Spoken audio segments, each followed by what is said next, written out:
Hello viewers, আসসালামু আলাইকুম। আজকে আমি আসছি বাংলাদেশের দ্বিতীয় বৃহত্তম পর্বত শৃঙ্গ কেওক্রাডং।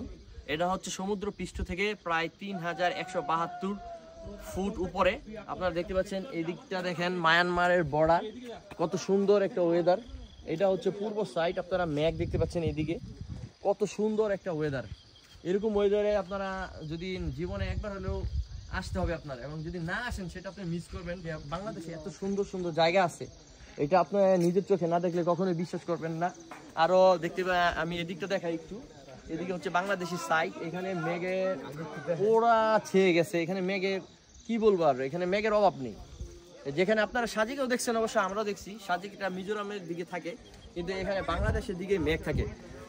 এবং অসাধারণ একটা ভিউ, সকালবেলার ভিউটা চোখ জুড়িয়ে যাওয়ার মতন, একবারে মনোরম একটা পরিবেশ। এবং এখানে এখনো পর্যন্ত ওইরকম পরিমাণ সবচেয়ে বেশি মানে পর্যটক আসে নাই, আস্তে আস্তে আসা শুরু করেছে। ওইরকম ভাইরাল হয় নাই, তবে এখন বাংলাদেশের সবচেয়ে জনপ্রিয় হট প্লেস হচ্ছে এই কেওক্রাডং। আপনারা যারা কেওক্রাডং আসতে চান তারা অবশ্যই ভালো বাইকার্স নিয়ে আসবেন, কারণ রাস্তাগুলো খুবই উঁচা। আর যারা চাঁদের গাড়িতে আসতে চান তাদের জন্য কোনো সমস্যা নেই, রিল্যাক্সে আসতে পারবেন। তবে এখানে থাকার একটু সমস্যা আছে, ওইরকম পর্যায়ে ভালো হোটেল এবং খাবারের হোটেলগুলো নেই।